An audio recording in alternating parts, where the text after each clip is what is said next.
سرما لگایا تو آنکھ کا جو مسئلہ ہے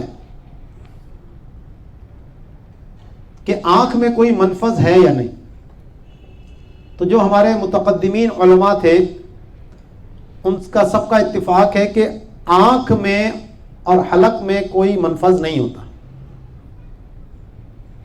باریک مسام ہے جس کی وجہ سے بعض اوقات ہم آنکھ میں کوئی چیز ڈالتے ہیں، دوا ڈالتے ہیں تو اس کا ذائقہ حلق میں محسوس ہوتا ہے، یا سرما لگاتے ہیں تو صبح اٹھ کر کھنکارتے ہیں تو اس میں اس کی سیاہی آ جاتی ہے. تو متقدمین کے نزدیک تو آنکھ میں اور حلق کے مابین کوئی منفذ اصلی نہیں ہے، اس لیے سرما لگایا، چاہے زوال سے پہلے لگایا، بعد میں لگایا، آنکھ میں تکلیف تھی یا بغیر تکلیف تھی یا سنت کی نیت سے لگایا، ہر حالت میں سرما لگانا جائز ہے. یہیں سے اب مسئلہ پیدا ہوا کہ آنکھ میں قطرے ڈالنا دوا کے طور پر، اس کا کیا حکم ہے؟ تو ہمارے کچھ علماء کی رائے یہ ہے کہ جناب آنکھ کے اندر جو ہمارے پپوٹا ہوتا ہے، یہ اندر والی جو سائیڈ ہوتی ہے، تو یہاں بہت باریک سے 2 سوراخ ہیں، لیکریمل کینال کہتے ہیں اس کو. تو یہ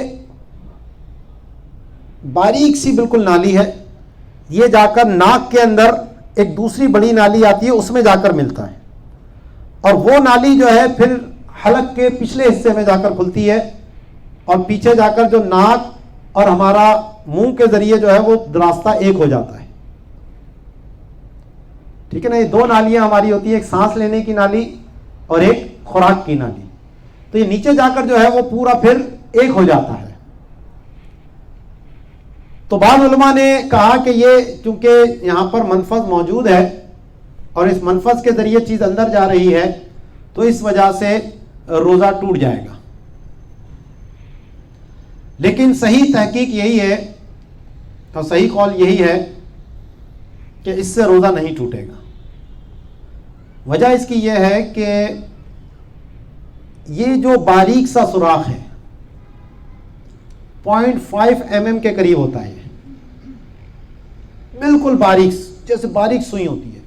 اور بعض اوقات یہ جب نالی بند ہو جاتی ہے تو بہت باریک سی سوئی اس کے اندر داخل بھی کی جاتی ہے کچرا صاف کرنے کے لیے. لائن بند ہو گئی تو وہ لائن صاف کی جاتی ہے. نالی ہے، اس سے انکار نہیں ہے، لیکن سوال یہاں پر یہ ہے کہ کیا جو منافذ اصلیہ ہیں، کیا ہمارے پاس کوئی ایسی نظیر موجود ہے کہ اتنا باریک کوئی سوراخ ہو اور اس کو منفذ شمار کیا گیا ہو؟ جو ہمارے پاس موجود ہے وہ منہ ہے، ناک ہے، دبر ہے، قبل ہے، یا کان کے سوراخ کی بحث ہے موجود. تو یہ جو اتنا باریک سوراخ ہے یہ منفذ کے اندر زیادہ قریب ہے یا مسام کے زیادہ قریب ہے؟ جو بھی ہمارے سامنے موجود ہے تو مسام کو آپ سامنے رکھو تو مسام نکلا کہ سمن سے، سم الابرہ، سوئی کی نوک، یہی مسام ہے. تو یہ جو سوراخ ہے یہ بھی تو اتنا باریکی ہے.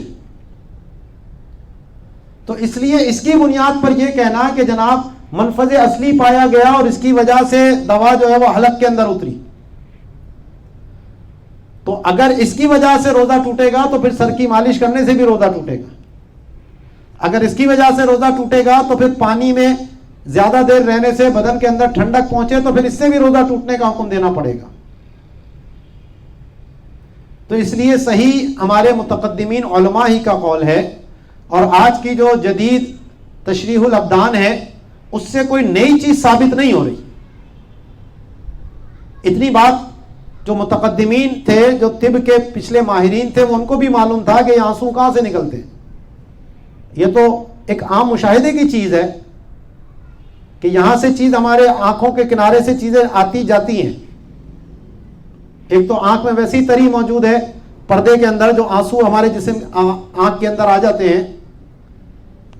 تو اس لیے جو صحیح قول ہے وہ یہی ہے کہ آنکھ میں چاہے دوا ڈالی، چاہے سرما لگایا، چاہے کاجل لگایا، ان تمام صورتوں میں روزہ فاسد نہیں ہوتا.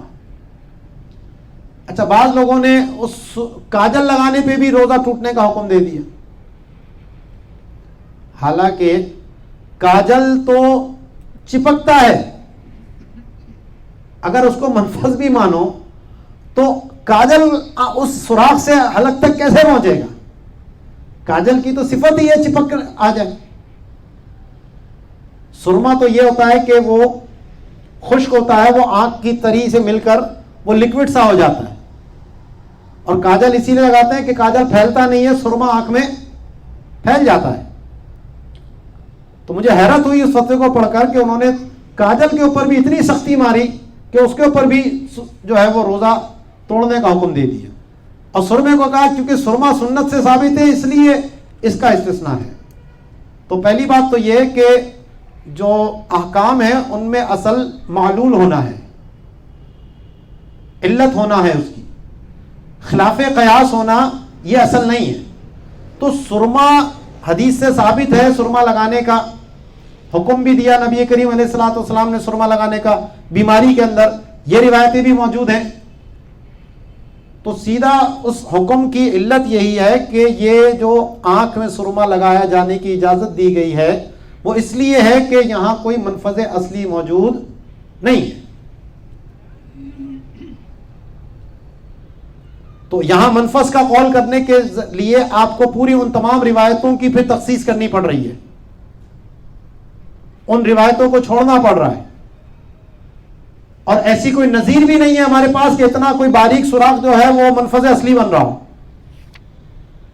تو یہ اتنا کچھ چھوڑ کر ہمیں اس قول کی طرف جانے کی ضرورت کیا ہے؟ ہاں، اگر کوئی احتیاط کرتا ہے تو اچھی بات ہے، لیکن اگر کوئی ایسی بیماری میں ہے کہ آنکھ میں دوا ڈالنا ضروری ہے اور اب دوا ڈالے بغیر روزہ پورا نہیں ہوگا تو پھر اس کو حکم یہ ہے روزہ رکھے. اس کی وجہ سے اس کو روزہ چھوڑنا جائز نہیں ہوگا، اور آنکھ میں دوا ڈال لے، اس کے روزے پہ کوئی فرق نہیں پڑے گا.